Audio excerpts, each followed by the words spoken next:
మంచి పనులు చేసేటప్పుడు, మంచి పనులు జరుగుతున్నప్పుడు, అభివృద్ధి విషయంలో, సంక్షేమం విషయంలో వేలెత్తి చూపడానికి వీలు లేకుండా పనిచేస్తున్నప్పుడు సహజంగానే కొంతమంది కుళ్ళుతో, ఈర్ష్యతో, ఇతర అంశాలు, ఎందుకంటే ఇంకా మంచినీళ్ల సమస్య లేదు, కరెంటు సమస్య లేదు, రోడ్లు మోరీలు అన్ని ఆయన్నే చూసుకుంటా ఉన్నాడు, పార్కులు కడుతున్నాడు, చక్కగా తీగల వంతెనలు కడుతున్నాడు, చక్కగా కొత్త కొత్త క్రీడా ప్రాంగణాలు నిర్మాణం చేస్తున్నాడు, కావలసిన ఇండ్లు కడుతున్నాడు, పేదవారికి కావలసిన పనులు చేస్తున్నాడు. కాబట్టి ఏం చేయాలి మరి? గోళ్లపాడు ఛానల్ బాగా చేసినాడు, ఇండ్ల పట్టాలు ఇప్పిస్తున్నాడు, పేదవారికి కావలసిన పనులన్నీ, ఎర్ర జెండాకు కూడా పని లేకుండా చేయాల్సిన పనులన్నీ ఆయన్నే చేస్తుంటే కుళ్ళుమోత్తనంతో చిల్లరమల్లర రాజకీయాల కొంతమంది ఉడిగడతా ఉన్నారు. నేను గతంలోనే రావాల్సింది ఖమ్మంలో, రాకుండా ఆనాడు లేనిపోని ఒక కార్యక్రమం ఇక్కడ చేసి ఒక పిల్లోని రెచ్చగొట్టి ఆయనను లేనిపోని ఆవేశానికి లోను చేసి ఆయన సావుకు బాధ్యులు కావడమే కాకుండా మళ్ళీ బట్టగాల్చి మీదేసినట్టు మంత్రి గారిని బదనాం చేసే ప్రయత్నం చేస్తా ఉన్నారు.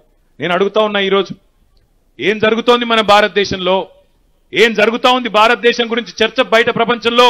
ఒక్కసారి ఇక్కడికి వచ్చిన చదువుకున్న మా తమ్ముళ్ళు చెల్లెళ్ళు ఆలోచించాలని చెప్పి నేను కోరుతా ఉన్నా. ఏం జరుగుతున్నది?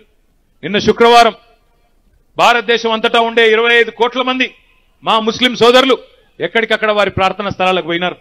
పోయి బయటికి వచ్చి ఒక చోట 2 చోట్ల కాదే, ఒక ఖమ్మంలోనో ఇంకొకనో కాదే, మొత్తం దేశం అంతటా ఉండే అన్ని పట్టణాల్లో, అన్ని నగరాల్లో 25 కోట్ల మంది ముస్లిం సోదరులు రోడ్డు మీదకి వచ్చి ఎందుకు నిరసనలు చెప్పాల్సిన పరిస్థితి వచ్చింది?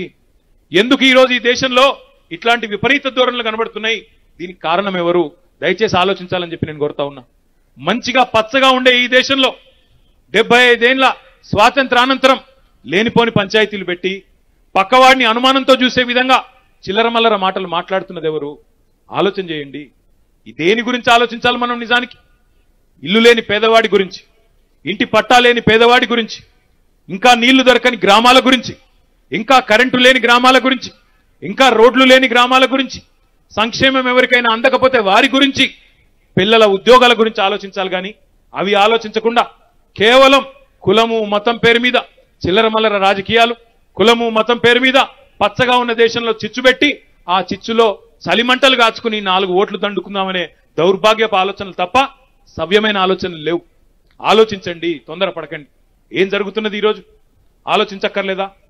మనతో పాటు మేము బయటికి పోతూ ఉంటాం, దేశాలు తిరిగి పారిశ్రామికవేత్తలను ఆహ్వానించడానికి దేశాలు తిరుగుతూ ఉంటాం. పరిశ్రమల మంత్రులందరూ అన్ని రాష్ట్రాల వాళ్ళు తిరుగుతుంటారు, నేను కూడా తిరుగుతా ఉన్నా.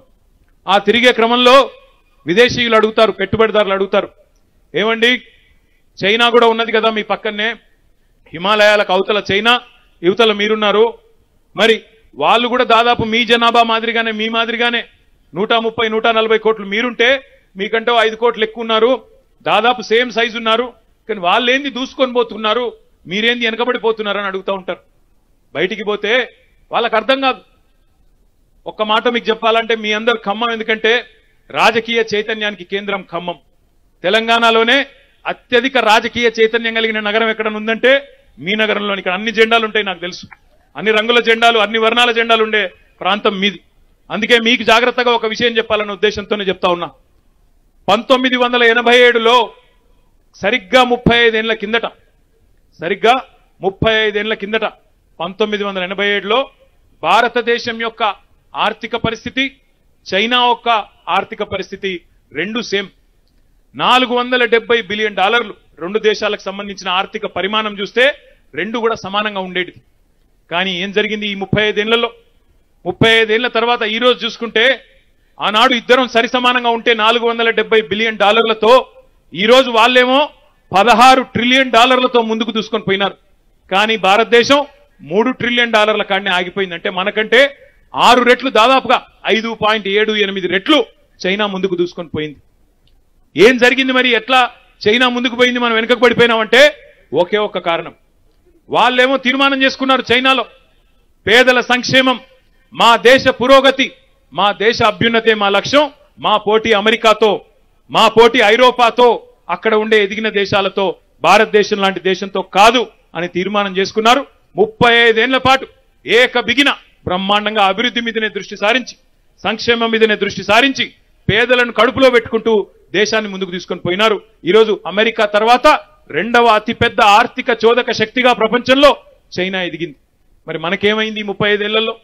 ఏమైందంటే మనకేమో కుల పిచ్చి ఎక్కువైంది, మత పిచ్చి ఎక్కువైంది, పక్కవాడిని అనుమానంతో చూసుకోవడం ఎక్కువైంది. తెల్లారు లేస్తే నీదే దేవుడు నాదే దేవుడు. ఇక్కడ ఒక పార్టీ ఆయన ఉన్నాడు, ఆయన మాట్లాడతాడు, ఆయన ఎంపీ గారు, కర్మ మనకి. ఆయన అంటాడు, అన్నా ఈరోజు ఏం వారం అన్నా, రేపేం వారం అన్నా, ఎల్లుండేం వారం అన్నా, మాకు వారాలు చెప్పేందుకు ఎంపీలు కావాలా? వారాలు చెప్పాలంటే క్యాలెండర్ చాలదు మనకు, వారాలు చెప్పాలంటే క్యాలెండర్ చాలు, తిథి తెలవాలంటే పంచాంగం చాలు. ఈయన అవసరమా మనకి? ఈ రోజు ఏం దేవుడు, రేపేం దేవుడు? రోజుకో దేవుడు ఉంటాడా? ఉన్నది దేవుడు, ఎవరికి నమ్మిన దేవుడు వాళ్ళ దేవుడు. ఒకరు రాముడు అనొచ్చు, ఒకరు కృష్ణుడు అనొచ్చు, ఒకరు శివుడు అనొచ్చు, ఒకరు పోచమ్మ అనొచ్చు, ఇంకొకరు మైసమ్మ అనొచ్చు, ఇంకొకరు ఎల్లమ్మ అనొచ్చు, ఇంకొకరు అల్లా అనొచ్చు, ఇంకొకరు యేసుక్రీస్తు అనొచ్చు, ఇంకొకరు గురునానక్ అనొచ్చు. ఏ దేవుడైతే ఏమి కొలవడానికి? ఏ దేవుడు చెప్పాడు పంచాయతీలు పెట్టుకోండి, నా పేరు మీద సన్నుకొని సావండి, నా పేరు చెప్పి గుద్దుకొని సావండి, ఒకరినొకడు అనుమానంతో చూసుకోమని ఏ దేవుడు చెప్పిండు మనకి? ఏ దేవుడు అన్న చెప్పిండా? ఏ పుస్తకంలోనన్నా? బైబిల్లో ఉన్నదా? ఖురాన్లో ఉన్నదా? ఎన్లో ఉన్నది? భగవద్గీతలో ఉన్నదా? ఎక్కడ ఉన్నది? ఇట్లాంటి చిల్లర రాజకీయాలు ఓట్ల కోసం తప్ప ప్రజల బాగు కోసం ఉన్నాయా? నేను అడుగుతా ఉన్నా ఈరోజు మిత్రులందరినీ ఆలోచించమని. ఇవాళ వచ్చి ఒక్కొక్కరు కొత్త కొత్త మాటలు చెప్తా ఉన్నారు. వాళ్ళందరూ ఏం చెప్తున్నారు అనేది పక్కన పెడితే, ఎట్లా ఉన్న ఖమ్మం ఎట్లా అయింది, 2014లో తెలంగాణ రాకముందున్న ఖమ్మం ఎట్లుండే, ఈ రోజు ఎట్లా అయింది, ఒక్కసారి మీ గుండె మీద చేసుకుని ఆలోచించమని చెప్పి నేను కోరుతా ఉన్నా. హాయ్ ఫ్రెండ్స్, మా టుడే టుమారో యూట్యూబ్ ఛానల్ చూస్తున్నందుకు చాలా థ్యాంక్స్. మరిన్ని లేటెస్ట్ వీడియోస్ కోసం వెంటనే సబ్స్క్రైబ్ చేయండి. అలాగే ఈ బెల్ ని కూడా రింగ్ చేసేయండి. మా నోటిఫికేషన్స్ అన్ని మీ మొబైల్లో వస్తాయి. అలాగే మా వీడియోస్ మీకు నచ్చితే లైక్ చేయండి, షేర్ చేయండి, నచ్చకపోతే కామెంట్ చేయండి.